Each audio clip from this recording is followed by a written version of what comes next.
Le résumé de l'art de la séduction de Robert Greene va commencer. Profitez bien. Point clé 1. Tout le monde peut être séducteur. Il y a plusieurs siècles, le pouvoir appartenait à la force physique des conquérants masculins. Nous les connaissons tous. Le roi David, Alexandre le Grand, Jules César. Comment les femmes pouvaient-elles rivaliser dans cette lutte pour le pouvoir? Elles ont trouvé un moyen unique, la séduction. Alors qu'elles n'étaient auparavant que des objets sexuels passifs, les femmes se sont désormais autonomisées et ont exercé un contrôle sur les hommes. À partir de Cléopâtre, ce savoir s'est transmis aux femmes les plus célèbres du monde, des courtisanes sophistiquées aux actrices de cinéma éblouissantes. Le pouvoir de séduction va au-delà de la sexualité. C'est un mélange de psychologie, d'art et de persuasion. Avec le temps, les hommes ont compris que cette compétence n'était pas réservée aux femmes. Les dirigeants masculins sont devenus de grands séducteurs pour atteindre leurs objectifs politiques, gagner en popularité et influencer les masses. Le pouvoir féminin de l'apparence et le pouvoir masculin du langage se sont mélangés pour créer un moyen parfait de séduire n'importe qui, qu'il s'agisse d'un intérêt amoureux ou d'une nation entière.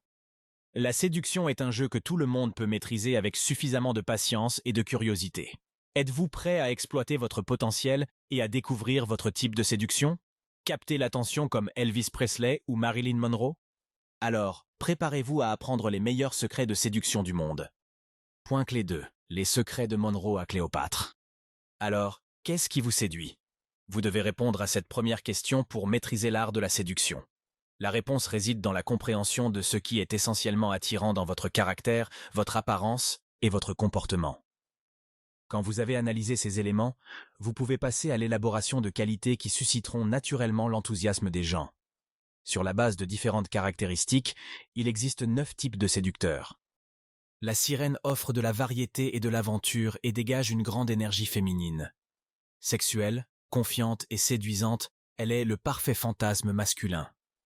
Comme dans tout rêve, elle est aussi quelque peu insaisissable et distante, impossible à capturer complètement. Son parfum séduisant, ses mouvements gracieux, son maquillage et ses vêtements contribuent à créer son image. Une sirène est une véritable reine des humeurs. Elle attire l'homme autant qu'elle le repousse, ce qui la rend véritablement irrésistible. Pouvez-vous deviner qui était la sirène originale? Cette femme a été transportée dans le palais de Jules César, cachée dans un tapis enveloppé. Le tapis s'est déroulé, révélant une jeune Cléopâtre à moitié vêtue devant le souverain et ses invités. Son entrée fracassante a fait de Cléopâtre la séductrice la plus célèbre, qui avait du pouvoir sur les hommes politiques les plus influents de son époque. Son secret? La vie avec elle était un combat permanent. Elle opposait un plaisir sans fin à une attitude soudainement froide. Un homme doit travailler dur pour regagner ses faveurs. Bien qu'elle semble belle sans effort, l'image de Marilyn Monroe dans le miroir prend des heures à créer.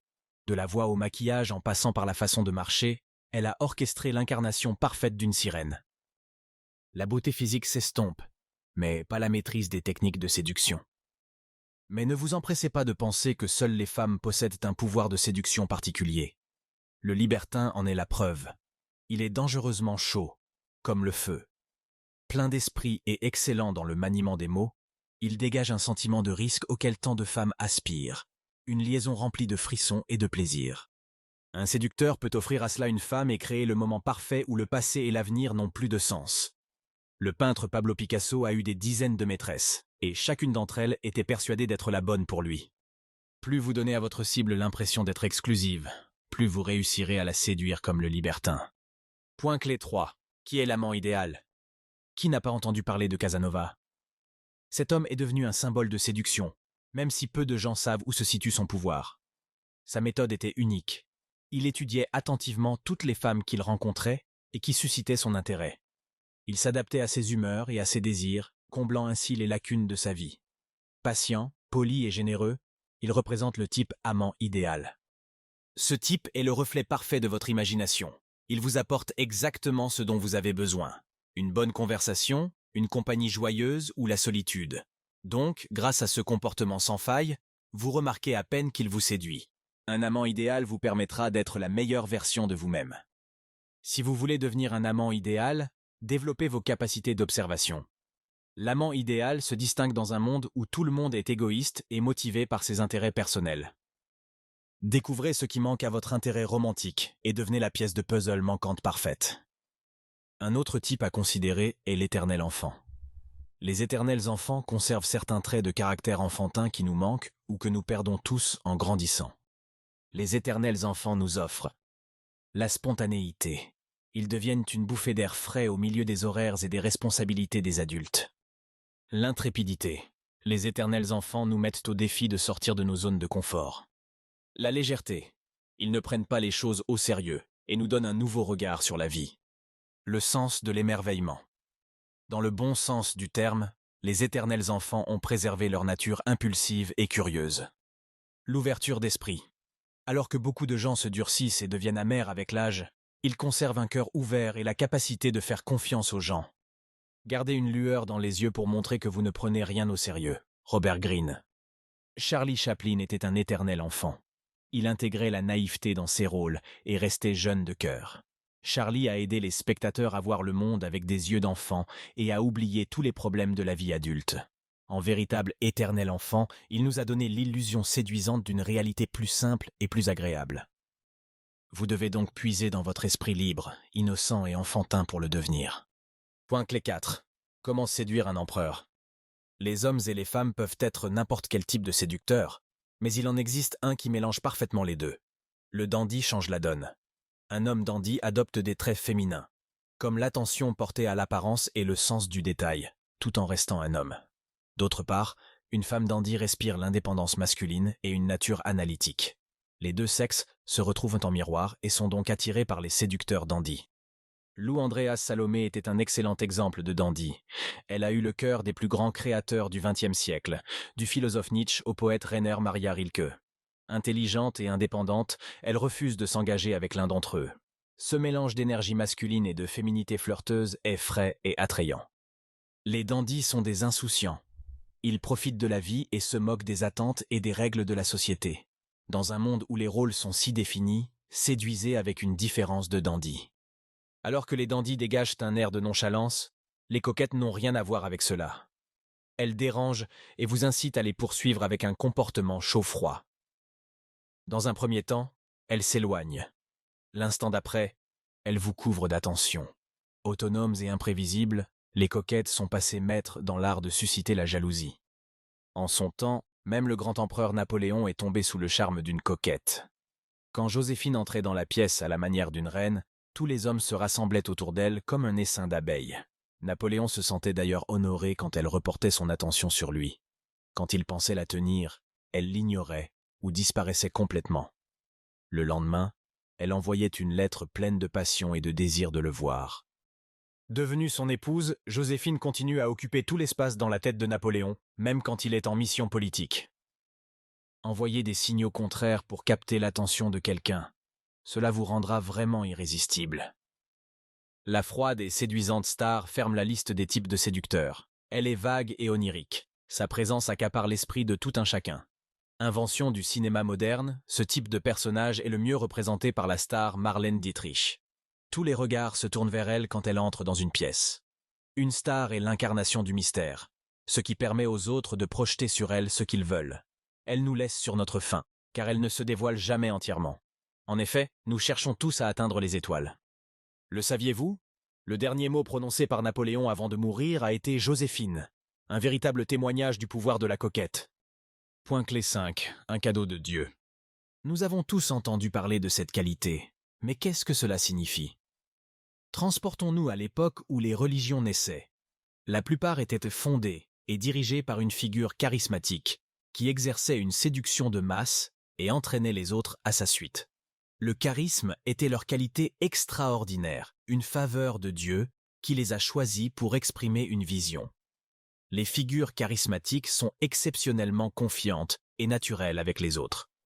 Cependant, le charisme n'est pas seulement un don, c'est aussi une qualité que vous pouvez développer. Si vous voulez réveiller la figure charismatique qui est en vous, concentrez-vous sur ces qualités et entraînez-vous. Éloquence. Les figures charismatiques ont une excellente maîtrise de leur langue pour provoquer un bouleversement émotionnel chez les autres. Magnétisme. Les yeux sont le meilleur outil pour montrer un éventail d'émotions et laisser une impression quand ils s'adressent aux gens. Mystère. Les figures charismatiques sont contradictoires. Elles ont un conflit intérieur qui les intéresse et les attire. La sainteté. Le dévouement aux croyances personnelles est séduisant au niveau des masses. Théâtralité. Les figures charismatiques étudient soigneusement l'effet qu'elles veulent produire sur les gens. Ce sont des acteurs qui n'ont pas peur d'occuper toute la scène. Pensez à Robespierre et à Elvis Presley. Le charisme d'Elvis s'empare totalement du public pendant ses concerts. Il attire les femmes en se tortillant, en faisant trembler sa voix et en ajoutant des gestes inhabituels, ce qui rend les foules folles de lui. Son charisme remuait les gens et les excitait. Elvis est devenu leur exutoire pour tout ce qui était refoulé et inconscient, comme le fait tout leader charismatique. Créez une réalité alternative, une fantaisie avec votre présence. Elle attirera les autres. Le charme est un autre outil de séduction dont vous avez probablement entendu parler. Les charmeurs n'ont pas besoin d'utiliser le sexe pour attirer votre attention. Au contraire, ils font de vous le centre d'attention. Ils écoutent vos plaintes, vous font plaisir et arrondissent les angles. En même temps, les charmeurs ne sont jamais trop sérieux ou ne portent pas de jugement. Ils ne se plaignent pas et ne font pas grand cas de quoi que ce soit. La vie est légère et agréable en leur présence. Et surtout, les charmeurs sont utiles.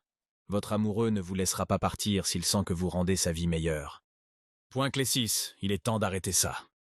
Après avoir appris à connaître les 9 types de séducteurs, il est temps de nous pencher sur l'anti-séducteur.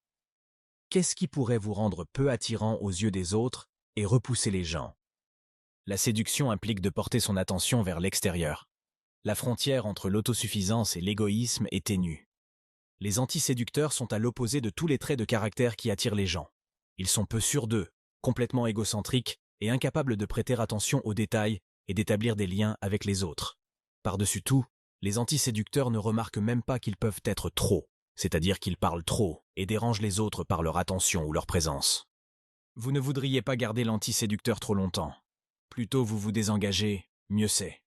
Heureusement, il existe différents types d'anti-séducteurs. Voici comment les reconnaître. L'étouffeur.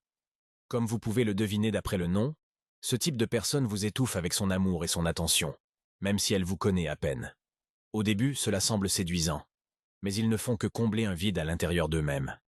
Le réacteur. Ce sont les personnes excessivement sensibles.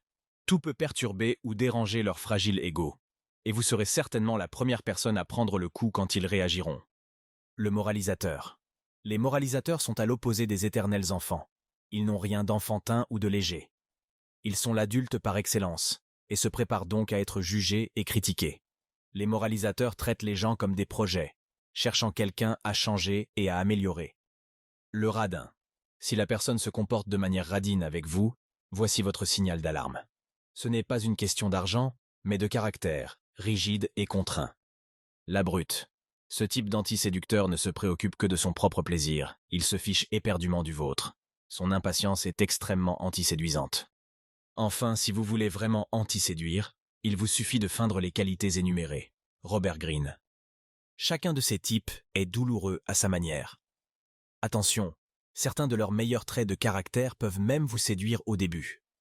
Mais ne vous précipitez pas. Lisez attentivement les signes et désengagez-vous rapidement si vous remarquez l'un de ces types de comportements. Point clé 7. Stratégie de division et de conquête. Quand vous avez soigneusement analysé et détecté votre pouvoir de séduction, vous êtes prêt pour la seconde étape.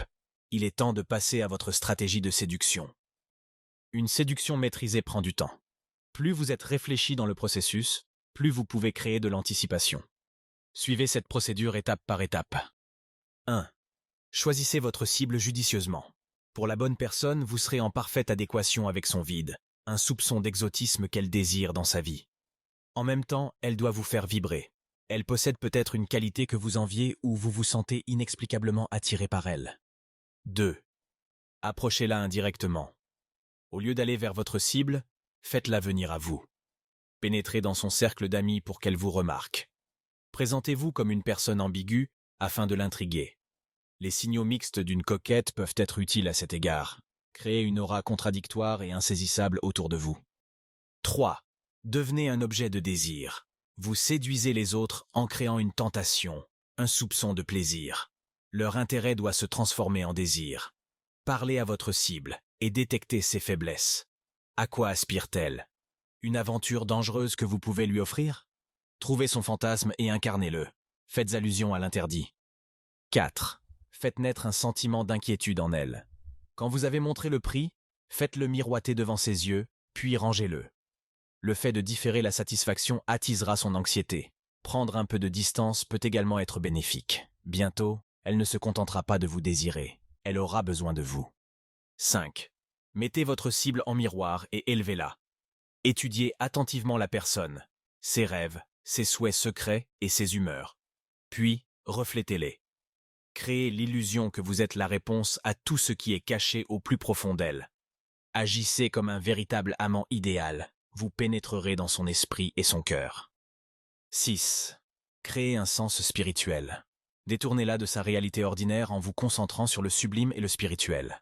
Faites en sorte que votre connexion semble presque religieuse, comme l'union de deux âmes perdues qui se sont retrouvées. Rien n'est plus séduisant qu'un mélange de haut et de bas, de spirituel et de physique. 7. Agissez, elle vous suivra. Le danger réside dans la suite. Pour se séparer de la cible, il faut le faire rapidement et éviter les longs adieux. Mais pour continuer le jeu de la séduction, préservez une atmosphère d'enchantement. Ne laissez jamais une autre personne vous prendre pour acquis. Conclusion du résumé. Nous avons tous un pouvoir d'attraction inhérent. Le jeu de la séduction peut vous aider à découvrir le vôtre. Tout d'abord, comprenez ce qui vous séduit tant. Peut-être avez-vous le charisme d'Elvis? Ou vous êtes attentif aux autres comme Casanova, l'amant idéal? Quand vous possédez les connaissances secrètes des 9 types, vous pouvez les utiliser pour faire ressortir vos qualités les plus séduisantes. Ensuite, choisissez judicieusement votre cible et adaptez votre stratégie de séduction. N'oubliez pas que la séduction n'est qu'un jeu. Restez léger et excitant. Essayez ce qui suit. Examinez les 9 types de séduction énumérés ici. Quel est celui qui vous correspond le plus? Quand vous avez déterminé votre personnalité de séducteur, notez les conseils pratiques propres à ce type et mettez-les en pratique. Étudiez les personnages historiques répertoriés sous ce type. Sélectionnez 3 petites choses séduisantes à leur sujet et recréez-les. Résumé fini. Prenez le temps de l'évaluer afin que nous puissions vous aider à vous développer de la meilleure façon possible.